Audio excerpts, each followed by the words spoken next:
O pesquisador e escritor Paulo Henrique de Figueiredo lança a obra que revela fatos desconhecidos da vida de Allan Kardec e conduz o espiritismo para a libertadora doutrina dos espíritos.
Boa noite. Olá, querida. Boa noite. Que prazer você estar conosco novamente, tá? Estou muito feliz. Muito obrigada. Então, meu amor, nós vamos cumprimentando agora nossos companheiros que estão nos assistindo ou que vão nos assistir depois. Nós vamos ter, então, a palestra com a nossa querida Ilvânia, que é palestrante e é do Movimento Espírita de Duas Barras, né? Nossa cidade aqui, vizinha e amiga. Então, nós estamos muito agradecidos. E vamos, então, para a nossa prece, para começar os nossos trabalhos. Senhor Jesus, nosso mestre amigo, e Deus, nosso Pai de amor e bondade, estamos aqui agradecendo essa oportunidade que nos é permitida, mais uma vez, Senhor, em que vamos aprender mais um pouco sobre a doutrina espírita. Pedimos ao nosso mentor, Zilda Gama, que envolva a todos com a inspiração de tanto doar como receber, e que a nossa irmã Ilvânia possa ser inspirada para trazer o seu trabalho e que nós estejamos receptivos para esses ensinamentos, poder colocá-los na prática no nosso dia a dia. Agradecemos a esses bons espíritos que estão conosco e pedimos que nos abençoe e que assim seja, graças a Deus. Então, minha querida, você está com a palavra. Obrigada. Qualquer coisa, você puxa minha orelha aí, tá? Você precisa, tá? Em casa. Obrigada. Bom, meus queridos, boa noite, tá? Em primeiro lugar, eu quero agradecer a oportunidade de estar aqui conversando sobre essa doutrina maravilhosa que tem iluminado a nossa estrada, tem nos auxiliado a menos quedas, né? Iluminando o nosso caminho. Muito obrigado, Jesus, pela doutrina espírita. Hoje, nós separamos para nossa reflexão e nossa meditação a parábola do festim das bodas. Eu gostaria de pedir a permissão a vocês de poder lê-la na íntegra, porque é como se nós estivéssemos novamente ouvindo a voz do Mestre Jesus, que no caso nós supomos, né, que nós tenhamos estado lá naquela época e muito fatalmente não tenhamos aproveitado essa estadia próxima a Jesus. Então, eu gostaria de ler para a gente fazer uma reflexão sobre essa parábola, né, que Jesus nos coloca. E a gente vai ver que Jesus preferiu, aceitando o título de mestre, preferiu essa forma didática de nos auxiliar no ensinamento das verdades divinas, que seria a opção pelas parábolas, já prevendo que na nossa condição espiritual ainda tão pequena, nós fôssemos realmente confundir as suas palavras. E nas parábolas, que é um método empregado, assim, para passar verdades morais, aproveitando os fatos da vida em comum. E Jesus foi tecendo nessas histórias que ele organizou, os seus ensinamentos que ficaram assim embotados, não tão às claras, para que à medida que nós fôssemos amadurecendo espiritualmente, à medida que nós nos propuséssemos a buscar essa luz, nós nos preparássemos para enxergar as verdades divinas em meio à tessitura dessas histórias que ele colocou para a gente de cunho moral e espiritual. Então, eu vou pedir a vocês a licença para a gente ler e depois a gente vai fazer uma análise dessa parábola, né, para a gente ir ao entendimento. Jesus voltou a falar-lhes em parábola e disse: o reino dos céus é semelhante a um rei que celebrou as núpcias do seu filho. Enviou seus servos para chamar os convidados às núpcias. Mas estes não quiseram vir. Tornou a enviar outros servos, recomendando: dizei aos convidados: eis que preparei meu banquete, meus touros e cevados. Os cevados eram animais submetidos à engorda para servir de alimento. Meus cevados já foram abatidos e tudo está pronto. Vinde às núpcias. Eles, porém, sem darem menor atenção, foram um para o campo, outro para seu negócio, e o restante, agarrando os servos, os maltrataram e os mataram. Diante disso, o rei ficou com muita raiva e, mandando as suas tropas, destruiu aqueles homicidas.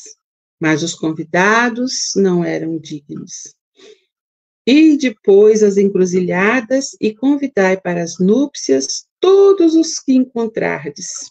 E esses servos, saindo pelos caminhos, reuniram todos os que encontraram, maus e bons, de modo que a sala nupcial ficou cheia de convivas. Quando o rei entrou para examinar os convivas, viu ali um homem sem a veste nupcial e disse-lhe: amigo, como entraste aqui sem a veste nupcial? Ele, porém, ficou calado. Então disse ao rei, aos que serviam: amarrai-lhe os pés e as mãos, e lançai-o fora nas trevas exteriores. Ali haverá choro e ranger de dentes. Com efeito, muitos são chamados, poucos os escolhidos. A gente retirou essa parábola do Evangelho de Mateus, capítulo 22, versículo do 1 ao 14. E a gente separou esse texto de Jesus para a nossa reflexão da noite de hoje. Bom, primeiro a gente tem que analisar, né, as falas de Jesus. A gente já viu que ele usou o método da parábola para que a gente fosse amadurecendo e extraindo os ensinamentos que ele trouxe. Então, vamos lá. O reino dos céus, né? E o que Jesus colocou? Ele nos queria dizer como o reino dos céus é semelhante a um rei que celebrou as núpcias do seu filho. Conforme a gente vai amadurecendo espiritualmente, a gente tem adquirido a capacidade de observar que esse reino dos céus que Jesus nos fala não é um lugar material, né, ao qual a gente vai alcançar. E a gente tem visto, através do auxílio também do plano espiritual, dos espíritos superiores, que esse reino dos céus, ele é um estado de plenitude espiritual, né? Mediante a nossa marcha ascendendo dentro da evolução, pela lei divina do progresso, uma luz imperecível. Então, a gente vê que não é um lugar determinado, é um estado d'alma, né? Conforme a gente apreende os ensinamentos de Jesus, conforme a gente avança espiritualmente, a gente vai adentrando a esse reino dos céus, do qual nos fala Jesus. A gente vai se integrando à lei maior, a gente vai se adequando, a gente vai observando quanto causa felicidade estarmos vibrando em consonância com a lei de Deus. As poucas vezes que a gente consegue se integrar a essa lei, realmente a gente se enche de muita luz, muita felicidade. Então, o reino dos céus, então, a gente está vendo que não é um local estático, né? O festim das bodas. Bodas, no caso, são festas de casamento, e não é a primeira vez que Jesus utiliza esse fato social, né, que era comum e muito respeitado na época, que Jesus se utiliza para passar a sua mensagem. O casamento no qual aqui Jesus está se reportando não é exatamente um casamento de pessoas, né? No caso, seria o encontro do nosso ego, do nosso eu profundo, com o eu Cristo, com a mensagem divina. O encontro do homem com Jesus, com Cristo. Não o Cristo personalidade, mas o Cristo mensagem, o Cristo ponte, né, entre a humanidade e Deus, que foi essa missão de Jesus entre nós. O encontro da alma com Deus. Então, é esse casamento, é esse encontro no qual Jesus está se reportando aqui na parábola. É um simbolismo, né, essas núpcias.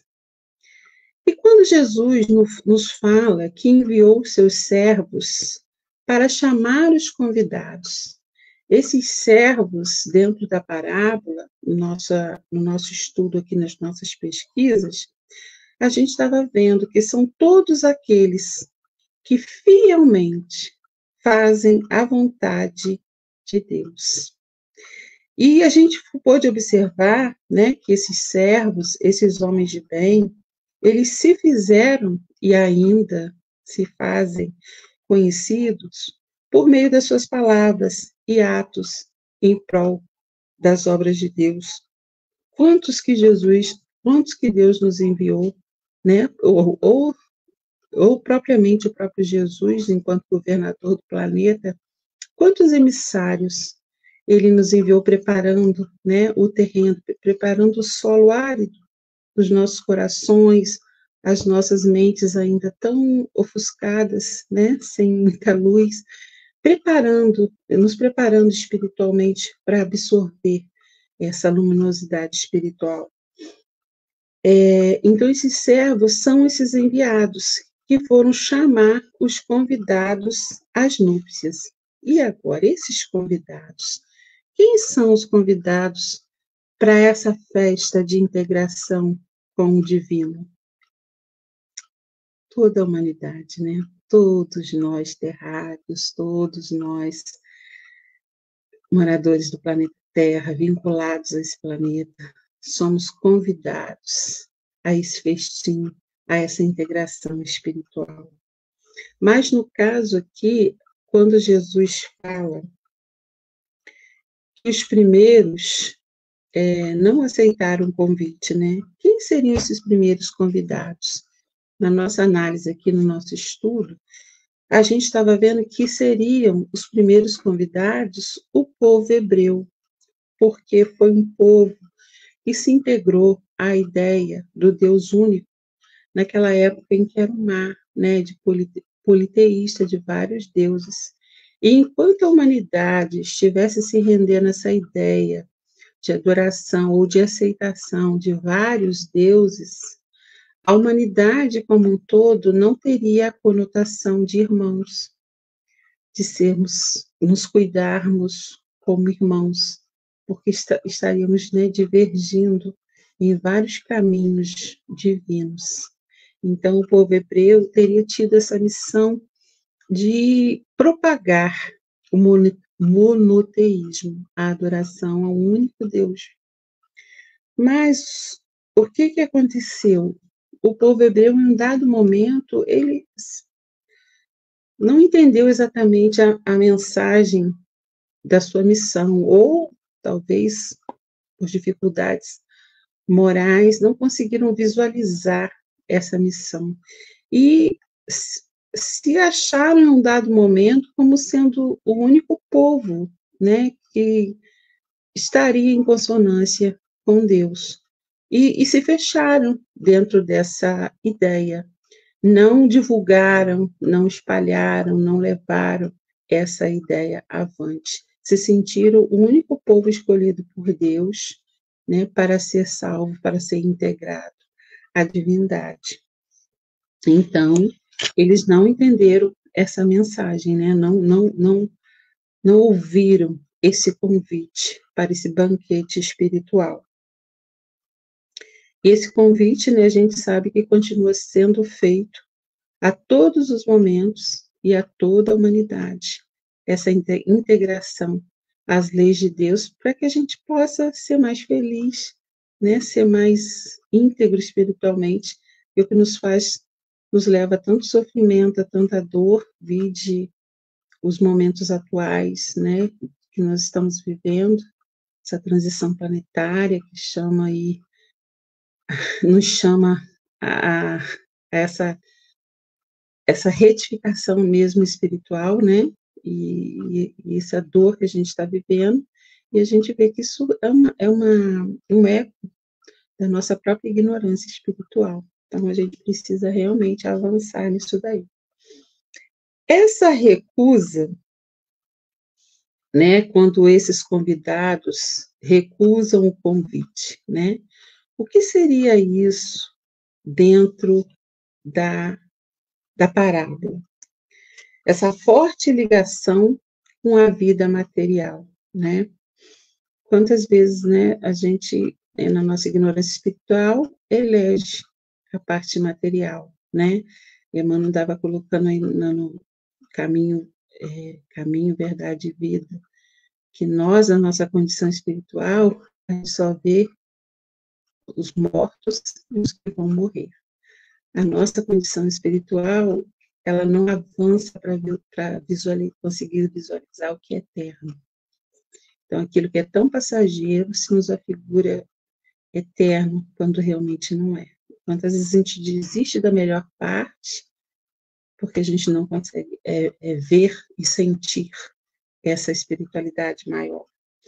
Então, não adianta, a gente está vendo aqui no estudo, que não adianta somente ser convidado para o festim das Budas, para a intensificação espiritual, para a integração às leis maiores. É preciso antes estar preparado para participar do banquete espiritual, né? A gente viu aí Daniel, o profeta, Ezequiel, Isaías no Antigo Testamento. A gente viu Gandhi, né? Em pouco tempo atrás, a gente viu Jesus, todos trazendo as verdades divinas e foram rechaçados, foram mal interpretados, foram mortos, né? Porque a gente não estava preparado para usufruir desse banquete. O banquete nupcial, né? Será que eram só os comes e bebes do casamento, da festa? A gente gosta, né? Muita coisa boa. O que seria esse banquete nupcial, né? Dentro da visão espiritual no qual Jesus colocou para a gente? São todos os recursos que Deus provê e oferece gratuitamente no processo de iluminação de todos os espíritos. Então, são as ofertas de Deus para nós, para o nosso crescimento, para os seus filhos, suas criaturas. As iguarias materiais, elas satisfazem e fortalecem o corpo, né? Deus nos colocou aqui, né, para nos fazer avançar, que na nossa condição espiritual a gente precisa estar em contato com a matéria, fazendo a matéria evoluir e também crescendo espiritualmente. Então, Deus nos cerca de muitos cuidados materiais que nos auxiliam na nossa evolução, né? A própria natureza, essa beleza que nos envolve, o próprio ar, o próprio alimento, né? Dizem os espíritos que esses quitutes que a gente às vezes agrada tanto o nosso paladar, que eles são mimos de Deus para conosco, né? Quando a gente pega um alimento muito gostoso, as nossas papilas gustativas, né? Elas geram assim um prazer. Então Deus, nem nesse momento ele nos abraça, nos envolve como filhos, são mimos. E, igualmente, nesse banquete espiritual, as iguarias espirituais, que mantêm e vivificam o espírito. E, às vezes, os nossos valores ficam mais nas iguarias materiais, né? Mas a gente já sente sede e fome, né, das coisas espirituais. Graças a Deus, a gente já está buscando por isso. E está aí o Livro dos Espíritos, está a doutrina espírita, está todas as obras mediúnicas dos grandes médiuns, irmãos, né, que doaram sua vida nas psicografias, nas palestras, nos trazendo esses verdadeiros repastos espirituais que hoje talvez a gente não sinta totalmente a essência dessas iguarias, mas a gente já busca por elas, graças a Deus. Esse rei encolerizado que Jesus nos fala aqui, né, quando os primeiros não aceitam os convites, o rei ficou com muita raiva e mandou as suas tropas. Olha, como se a gente está imaginando que esse rei, né, é o nosso Criador nos cuidando, como que a gente vai ver esse rei, esse Deus que no Evangelho de João ele coloca muito bem, Deus é amor. Como que a gente vai visualizar esse Deus encolerizado porque as pessoas não estavam querendo participar desse banquete nupcial? E aí a gente vai ver que o homem, quando ele não conseguiu apreender a ideia de Deus, ele emprestou as suas imperfeições para Deus, né? E o imagina colérico. Mas ele não apresenta essas dificuldades. Deus é perfeito e Deus é amor. Então, essas cóleras, essas tropas, esses exércitos, nada mais é, dentro da parábola de Jesus, dentro dos seus ensinamentos, do que a lei de causa e efeito e as suas graves consequências.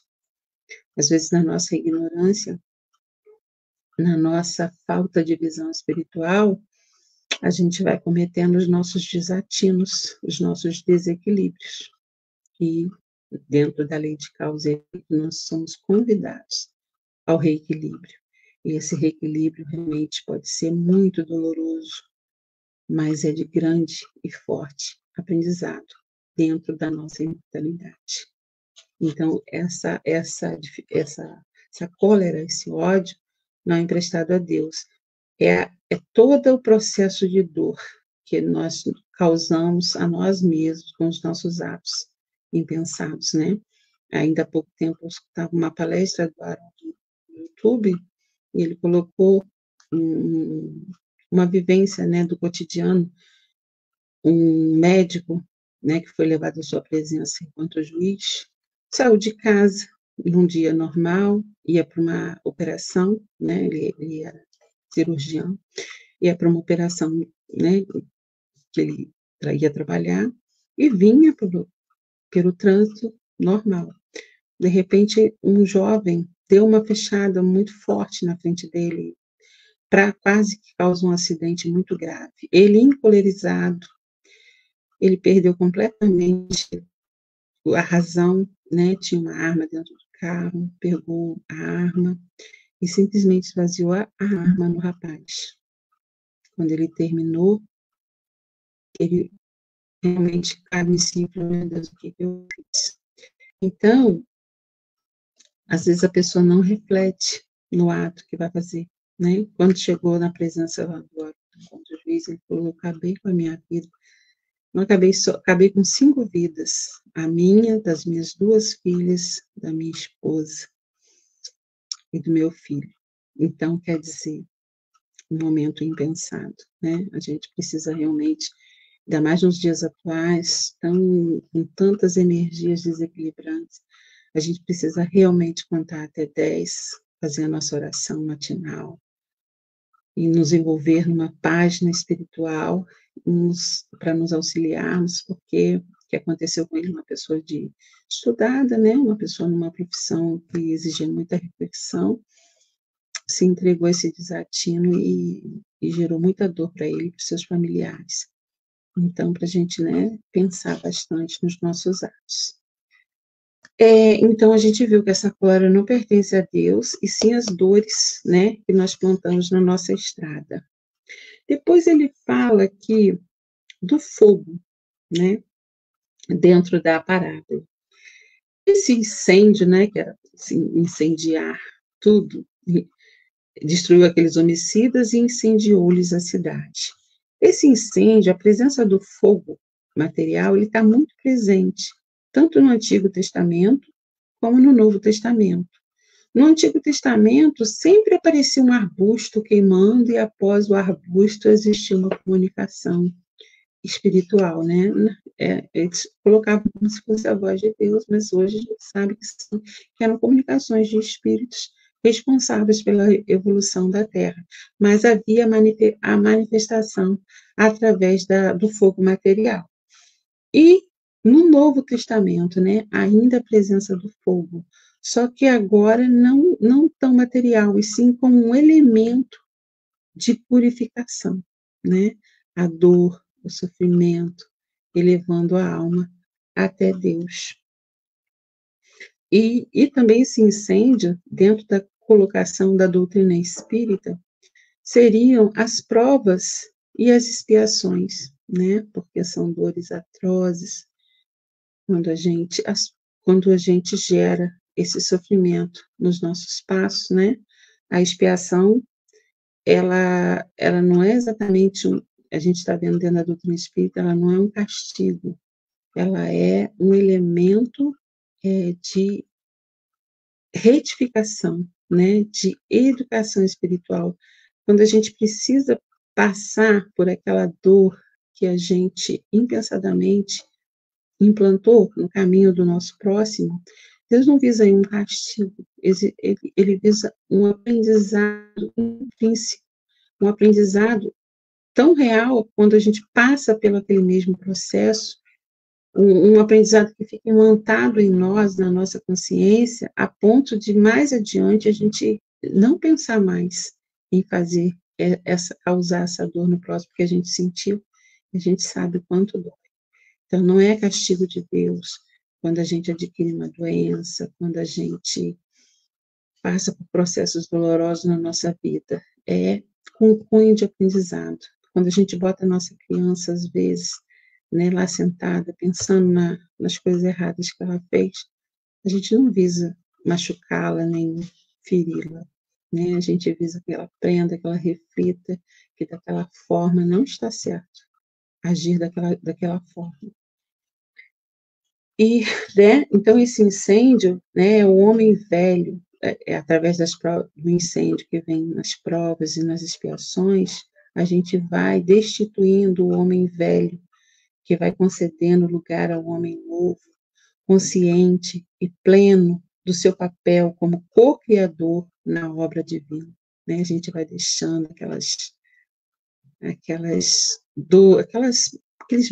aquele mal proceder em relação ao nosso próximo, em relação às criaturas, e vai refletindo e vendo e entendendo que nós somos um conjunto, nós estamos juntos para evoluirmos, né? O espinho do um encostando no outro, se defendendo e se ajudando. E aí a gente chega aqui na parte da parábola que fala, né, da túnica nupcial. O que seria essa túnica nupcial? E a gente estava analisando que toda vez na nossa sociedade, quando nós somos convidados a uma cerimônia de casamento, todos nós, né, poxa, a gente vai para uma cerimônia e a gente procura um traje, né, mais requintado, né, mais apresentável, porque a gente vai numa cerimônia de casamento onde todos estão se apresentando com uma veste especial. No caso do banquete do festim das bodas, na parábola de Jesus, essa túnica nupcial, essa veste que era pedida para participar desse banquete, não seria uma veste material, né, mas seria uma veste espiritual. Seria como se nós estivéssemos nos renovando espiritualmente, deixando o olho por olho, o dente por dente, com o qual a gente ainda se identifica bastante, né? No primeiro momento que a gente leva aquele pisão no pé, a primeira vontade é devolver, mas a gente, né, nos vê como espíritos imortais e a gente precisa realmente contar até 10. Então, essa túnica espiritual seria a renovação dos nossos sentimentos, né? A bondade, a educação, a abnegação, a humildade, o amor, a caridade, a fé. Seria nós nos treinando para nos revestir dessas virtudes. Essa é a nossa veste, é apropriada para esse banquete espiritual. A gente ainda não se afeiçoa tanto a essas virtudes, mas a gente busca, porque a gente sente felicidade quando a gente consegue ir ao de encontro ao auxílio do outro, quando a gente consegue se cuidar, se ver na condição de criaturas, né, que precisa servir, que precisa auxiliar. Na caridade, quando a gente consegue auxiliar, buscar mais felicidade em auxiliar o outro do que ser auxiliado. Então, essa é a veste natural para esse banquete. E quem está, quando ele vê um convidado lá sem a túnica, né? Quem está sem a túnica, ele pede, né, para ser retirado, deve buscar o seu aprimoramento íntimo. Se a gente se vê ainda não tão afeito na busca dessas virtudes, se a gente ainda se satisfaz tanto com essa lei antiga do olho por olho, dente por dente, a gente deve realmente procurar se aprimorar espiritualmente, nos encontrar como espíritos, né, para poder participar desse banquete. Esse convidado que o rei encontra lá na sala nupcial, que não está com a veste adequada, ele não responde nada, né? Quando ele pergunta, onde está a sua veste nupcial? Ele fica em silêncio. O que seria o silêncio desse convidado, né? Seria o silenciamento do passado em prol do bem. Essa magnânimo que Deus é, quando nos oferece o presente da reencarnação, para que a gente possa silenciar o nosso passado de dor e de erros. Toda vez que nós voltamos à carne, são momentos que a gente é uma nova criatura, uma nova oportunidade, um novo ser. Esse passado de dor, de misérias, ele é silenciado nesse momento, né? Porque você recebe uma nova identidade, uma nova oportunidade de recomeçar o seu caminho espiritual e se reequilibrar com a lei divina. Quando fala aqui na parábola, né? Esse amigo que é convidado a sair, amarrai-lhe os pés e as mãos.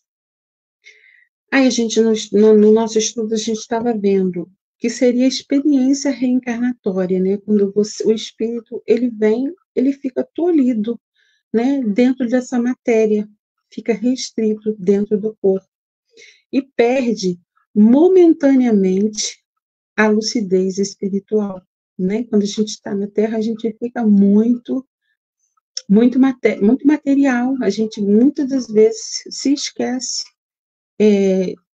que nós somos espíritos imortais. Mas isso, momentaneamente, é uma bênção. Quando você reencarna, e que você se esquece dessa experiência espiritual na erraticidade, você vai conseguir medir dentro de você tudo quanto você já guardou de espiritualidade dentro de você. Aquilo vem, o que está dentro de você vem instintivamente, né? Se coloca instintivamente na vida material. Isso é interessante para que nós nos avaliemos como espírito, para saber o quanto que a gente já guarda das leis de Deus dentro de nós, quanto que já está impregnado em nós, uma vez que a gente não está sendo relembrado a todo momento que é espírito. Eu, às vezes, quando a gente conversa sobre isso, a reencarnação, a gente fala, poxa, antigamente a gente tinha os livros didáticos que tinham as respostas nas últimas páginas. A gente corria para lá para ver a resposta e não se esforçava, às vezes, para fazer as questões. Então, quando a gente reencarna, é o livro sem a parte das respostas atrás. É com o que a gente já guardou dentro de nós que vai sair pelos nossos atos, pelos nossos pensamentos, pelas nossas irradiações. E se a gente gerar mais dificuldade ao nosso derredor, é porque a gente está precisando de mais espiritualidade, de avançar um pouco mais, né? É mais difícil encarnar do que desencarnar. A gente fica com tanta preocupação da morte, né, do desencarne, e é muito mais difícil para nós espíritos perdermos a nossa liberdade espiritual, passarmos por aquele processo de diminuição do perispírito, né, até chegar naquela condição de bebê, do que desencarnar. Não encarno quando quero, encarno quando posso. Então, a gente tem que valorizar a nossa encarnação, né? Nem a todo momento que todas as pessoas que que precisam estar junto a nós, estão em condições de vir, né? Que geralmente os espíritos falam que a gente geralmente está na mesma experiência, com as mesmas pessoas, nos mesmos lugares, e às vezes é uma vida inteira para passar um momento, e quando chega naquele momento crucial, que a gente se preparou, que a gente prometeu que ia avançar, a gente muitas das vezes cai, muitas das vezes no mesmo ponto, né? E depois precisa novamente recomeçar. Já errei tantas vezes no mesmo ponto, né? E a gente retorna. E ele continua falando, né? Lançar as trevas exteriores. Essas trevas exteriores são os sofrimentos nas futuras reencarnações, né? Porque a gente às vezes vai plantando essa dor ou não se redime espiritualmente. Aí cada experiência reencarnatória, ela vai ficando um pouco mais restrita, né? A primeira, às vezes, você vem cercado de auxiliares, uma condição mais tranquila, você cai no mesmo ponto. Novamente, vamos reorganizar a outra encarnação, mas aí você já não vai vir com tantas facilidades, elas vão sendo diminuídas. Eu estou te dando chance, e você está botando a perder, então você vai perdendo pontos. Você vai perdendo, vai ficando mais difícil. Então, a gente, né, precisa aproveitar as oportunidades. Onde haverá choro e ranger de dentes. São aparentes torturas morais. Porque os espíritos nos informam que quando a gente retorna à pátria espiritual e a gente vê que a gente errou no mesmo ponto que a gente se preparou, que a gente prometeu que ia conseguir passar, né? Ali é um sofrimento muito grande para nós enquanto espíritos. Se a gente pensa que a dor física é uma grande dor, a dor moral, quando a gente se vê imortal, a gente vê toda a imortalidade na nossa frente, que bastava que aquela encarnação de 80, 90, 100 anos era um mínimo espaço dentro do infinito e que a gente não teve força moral para suplantar, a gente dói mais do que a dor física, essa dor moral, essa derrota espiritual. Então, essa encarnação, esse sofrimento e até essa tortura moral, ambos são instrumentos didáticos para o nosso aprimoramento espiritual, né? É a gente errando, caindo e aprendendo, chorando, se arrependendo, se preparando e aprendendo novamente para conseguir avançar. Bom, uma conclusão da nossa história, né? Todos os espíritos, eles são criados simples e ignorantes, sendo destinados à perfeição por meio de seus próprios esforços. Os espíritos nos informam que quando nós espíritos somos criados, a gente não sabe onde nem como, a gente só tem a poesia do nosso compositor, é o sopro do Criador numa atitude repleta de amor. É só o que dá para a gente aprender no momento. Ele nos informa que nós somos fadados à perfeição, que nós somos filhos de Deus, né? Nesse momento é lançado o convite a esse banquete espiritual, desde o primeiro momento que nos entendemos como espíritos imortais. Nós somos convidados a esse banquete espiritual, a caminhar, a ascender espiritualmente. O convite para as bodas, ela se encontra escrito na consciência de todos nós, espíritos imortais, desde o momento da nossa criação. Por isso, a gente vai no conselho do apóstolo Paulo. A todo momento, todos os espíritos são chamados a deixar de gravitar em torno de si, para o próprio ou do próprio ego, para gravitar em torno de Deus e das suas leis. Paulo de Tarso nos faz esse convite na questão 1009 do Livro dos Espíritos. A gente vai valorizar a matéria até o ponto que a gente consiga enxergar que ela não nos basta, que a gente precisa de avançar mais para sermos realmente felizes. E a gente aqui, finalizando a nossa reflexão, a gente separou uma mensagem de Emmanuel no livro Vinha de Luz, na lição 160, intitulado Filhos da Luz.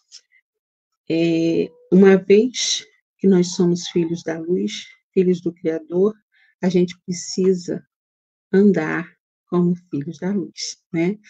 Aí ele fala que cada criatura dá notícias da sua própria origem espiritual, através dos atos, das palavras, dos pensamentos, né? A gente vai se vendo e se mostrando. Os filhos da inquietude têm um comportamento, né, não tão calmo. Os rebentos da tristeza geralmente estão gerando desânimo. Os cultivadores da irritação geram raios de cólera. Os portadores de interesses mesquinhos, né, interesses materiais, dificultam, né, o caminhar dos outros. Os afeiçoados à calúnia vão gerando grandes males no seu caminho. Aí, no final, ele não fala. Os cristãos, aqueles que seguem Jesus, aqueles que veem Jesus como seu mestre, guia, são filhos da luz. E a missão da luz é uniforme, né? Ela precisa avançar. Beneficia sem distinção, não formula exigências para dar, né? Quando o sol ele avança sobre a terra, ele não pede nada em troca. Ele simplesmente vai dando calor e luz a todo o planeta. Afasta as sombras sem alarde, espalha alegria e revelação crescentes, semeia renovadas esperanças, esclarece, ensina, ampara e, sendo luz, simplesmente se irradia. Então, meus queridos, a gente precisa sedimentar essa espiritualidade dentro de nós. O Emmanuel, no livro Pão Nosso, ele nos questiona na lição 125, o que teria acontecido com a humanidade terrena se Jesus tivesse teimado em permanecer na Terra? Porque ele poderia, né? Se ele poderia, na sua condição de espírito puro, de governador da Terra, ele poderia ter permanecido entre nós, mas não seria didático, né, diante do projeto que se tem para a Terra e para aqueles que nela habitam. O Emmanuel, ao mesmo tempo que faz o questionamento, ele nos acolhe com a resposta. O que teria acontecido? Ele responde: perturbação no caminho geral do mecanismo evolutivo. Todo o trabalho que Jesus se predispôs a fazer no planeta, né? Raul nos fala que foram 14 séculos de preparação para um espírito crístico, um espírito puro, poder habitar num corpo de carne, poder estar entre nós espalhando o seu amor. Então, ele não poderia ter ficado. Emmanuel continua que o mestre precisava se ausentar. Por quê? Para que o esforço de cada um de nós se fizesse visível no plano divino da obra mundial. Enquanto Jesus estivesse caminhando conosco, a gente não ia aceitar mais a morte, uma vez que Lázaro foi trazido da morte. A gente não ia mais aceitar a doença, retificando o espírito, uma vez que Jesus curava os leprosos. Então, a gente iria atentar pelo caminho, achar que poderia atentar pelo caminho mais fácil. Então, toda vez que existe essa separação forte dos nossos amores, assim como houve a separação do Mestre Jesus, né? A separação na viuvez, a separação na orfandade, a separação no sofrimento, a distância, a própria presença da dor. Toda vez que acontece esse processo,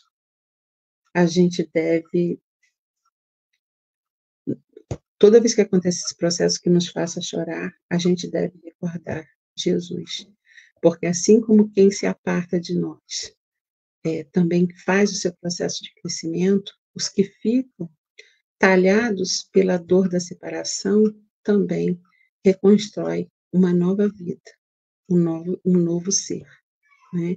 Então, que a separação e a dor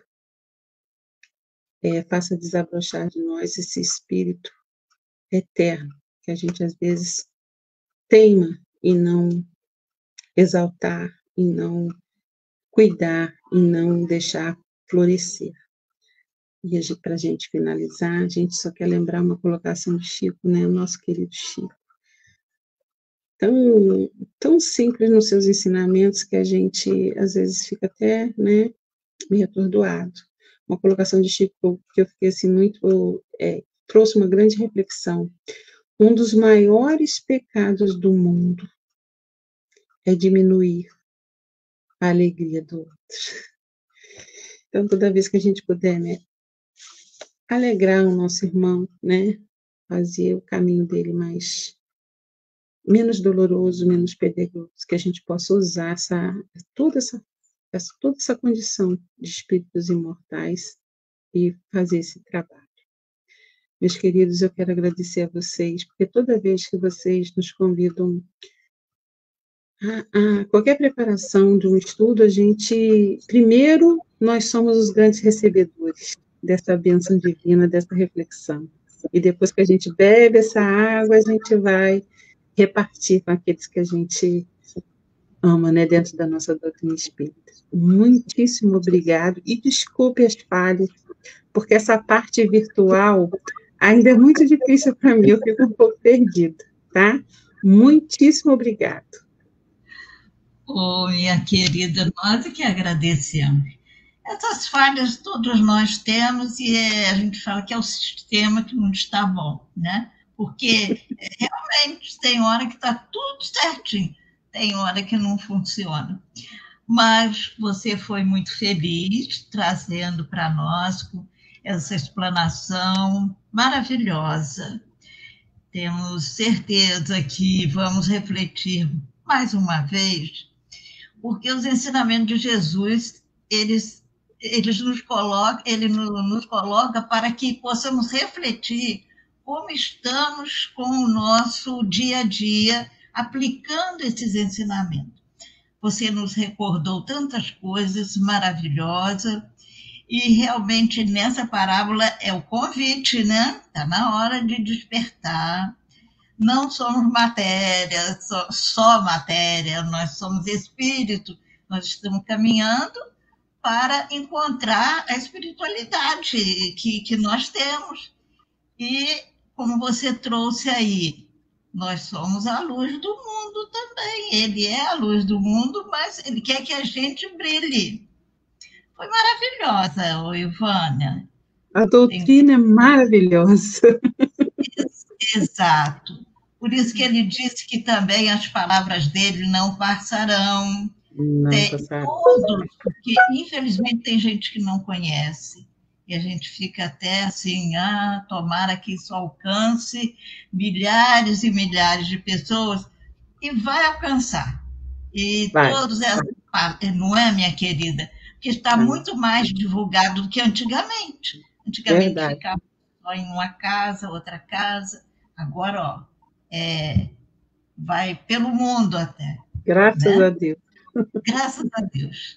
Então, minha querida, vamos à nossa prece, agradecendo, Senhor, mais uma vez, a Deus nosso Pai, que nos permite beber esses ensinamentos, para que possamos realmente encontrar esse caminho para a nossa realização espiritual. Agradecemos a Jesus, que traz os seus ensinamentos a todo instante, nessas palestras, nesses estudos, e hoje a nossa irmã Ilvânia nos trouxe com tanto amor, com tanto carinho. Então, que possamos refletir em tudo que foi aqui estudado e que possamos praticar, exercitar esse amor que é o que Jesus espera de cada um de nós. Que todos os nossos irmãos sejam abençoados pela nossa mentora Zilda Gama, por Deus nosso Pai, e que possamos estar sempre unidos em fraternidade, solidariedade com todos os nossos irmãos. Que assim seja, graças a Deus. Então, minha querida, muito obrigada. Obrigada a você, tá? Muito obrigada. Um abraço grande mesmo para todos aí. Obrigada. Tchau. Tchau, tchau, tchau.